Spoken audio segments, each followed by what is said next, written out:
when Mao took power, the first thing they had to do was destroy the culture that had been there. Otherwise, how can you get people who have a spiritual faith, who have a strong consciousness of the afterlife? And it may not be the Judeo-Christian one, but it's still, they believe that what goes around comes around. There's consequences to what you do, be it reincarnation or facing your ancestors in the afterlife.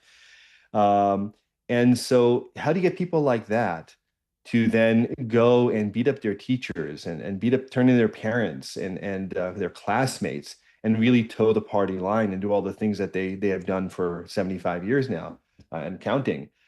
You have to destroy that culture. And it took them several generations of people and campaigns, what they call political campaigns, most notably the Cultural Revolution. And they take monks and nuns and marry them. They burn the temples to the ground. They burn artwork. They forbid any traditional Chinese readings, classics. Even Journey to the West was not allowed to be read. Classical music was banned, artwork, because all of those have this deeper faith and moral compass.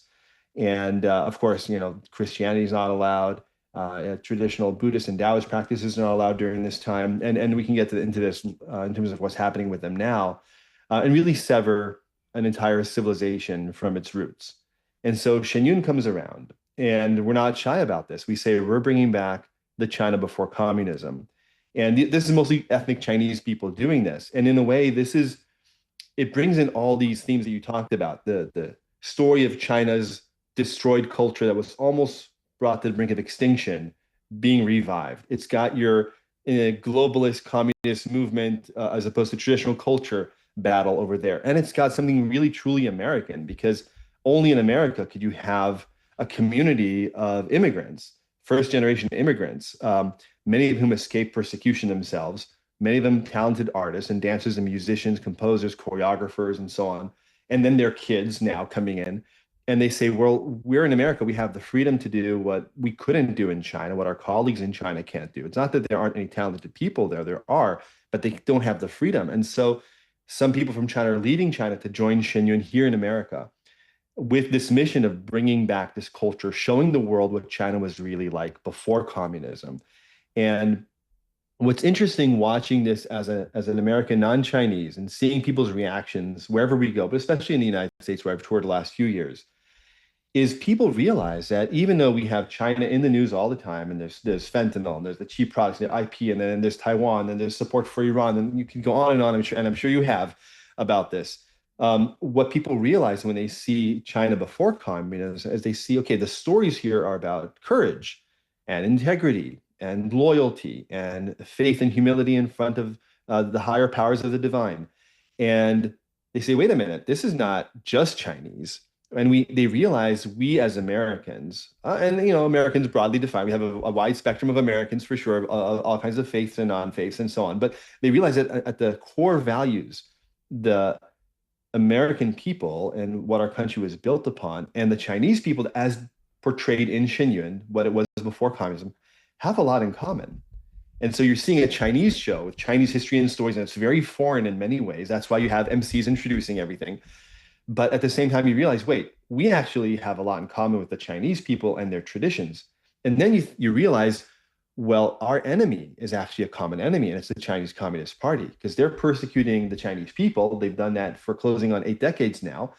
And they're also infiltrating the United States in many ways, not just through like fentanyl and spies, but also through Confucius Institutes and media control and censoring Hollywood and all these different things.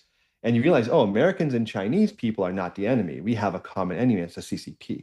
So that's something that Shen Yun has really been able to show people when they leave the theater. They realize this.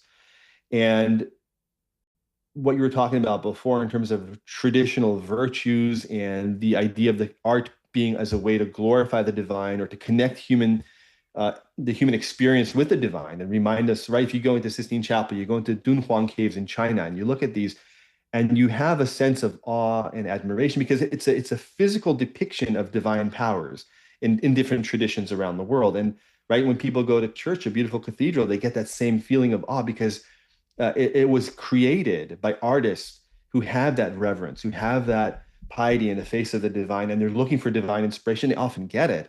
And then they create this beautiful art that can really move people.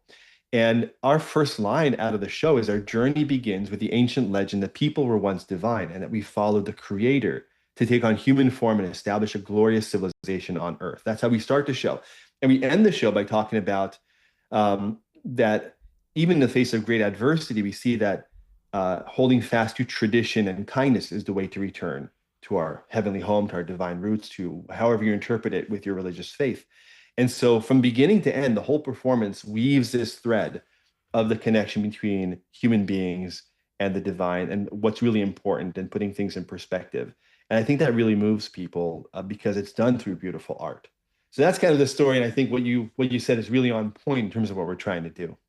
Absolutely. It's funny because there's singers that will come up with lyrics, and I remember thinking, oh, this is pretty bold, because it's even in the kind of modern America, you'll have these, kind of almost like poetry, these lines of these songs up on screen as they're singing. Yep. They're basically, calling out atheism is a sham. The modern evolution is a sham. Like it's making some pretty bold claims that for some people they'll be squirming in their seats. But I think that actually that's the point, is that it's like, yeah, if you start to kind of look at the big picture and you look at how have humans been misled so much, how do we get to a place where the moral fabric of our society here in America, let alone in communist China, has been just torn to shreds. And it's like, well, yeah, because they're teaching kids that they evolved from monkeys in school. They're teaching kids that science can't prove God. They're teaching kids these fundamental things, which that's why we're homeschooling our kids, because we're doing the exact opposite. Good But for you you. can see, though, that's it's just part of it is right. That there's been this very concerted effort to sever our connection to God and to the divine. And so I think that, you're right, that anything that is working to reestablish that connection is obviously a threat to Satan himself, right? I mean, I think what you're really seeing here is this kind of courage to challenge the mainstream narrative. And you put a timeline of about 5, 6 years of people really waking up to what's happening. That puts us right at COVID. And at that time, that was like the peak of censorship of any contrarian opinion. Where you have Harvard doctors saying, wait a minute, I don't agree with this COVID policy here. And they were deplatformed. You have the guy who invented the vaccine that everybody ended up using saying this is still not safe. He's deplatformed. You have people like the Epoch Times and New Tongue Dynasty Television saying this is from Wuhan and here's why. And then they're criticized for conspiracy theories. All these things that we now know are true. And we were forced to do all these ridiculous things.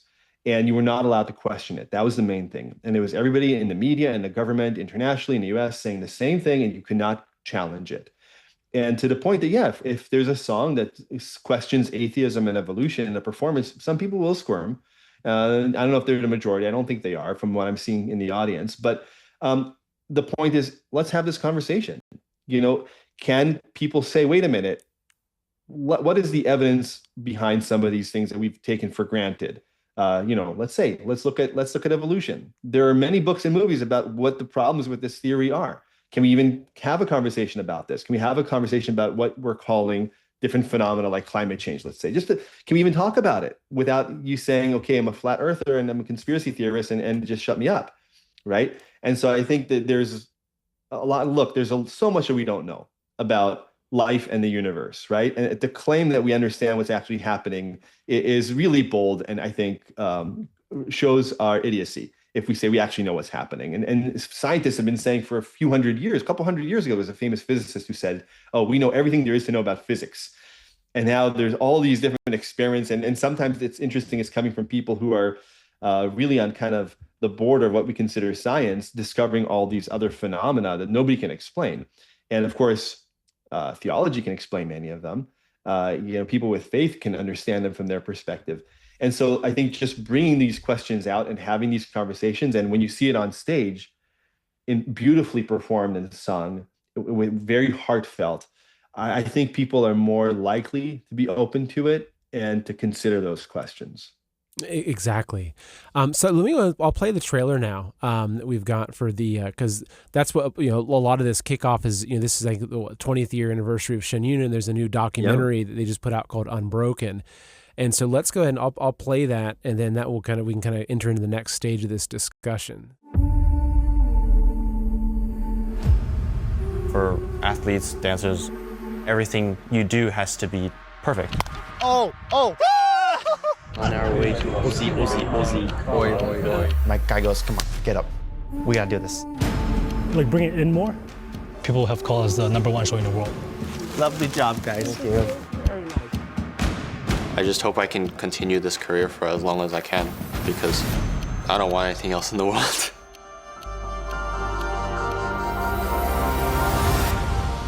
But never would I have imagined what battle I joined.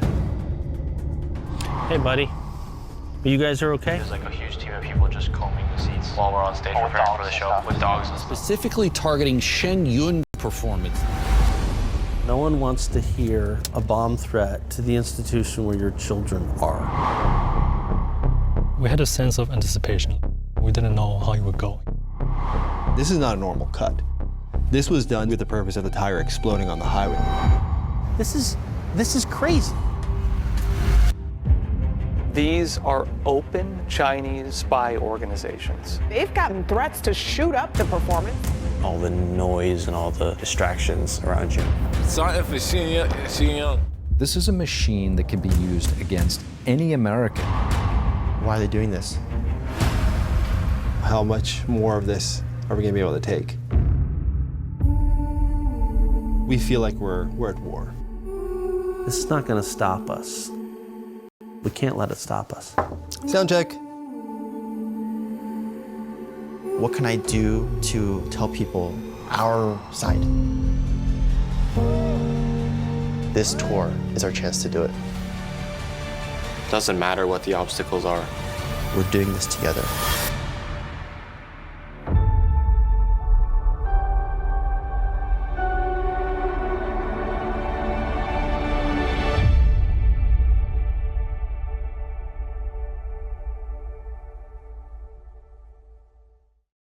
So powerful, well done trailer. And it really kind of shows a lot of the background to this. But you had a small clip that showed you in that. But you're at the middle of this, right? You're right in the center of a lot of what's happening here.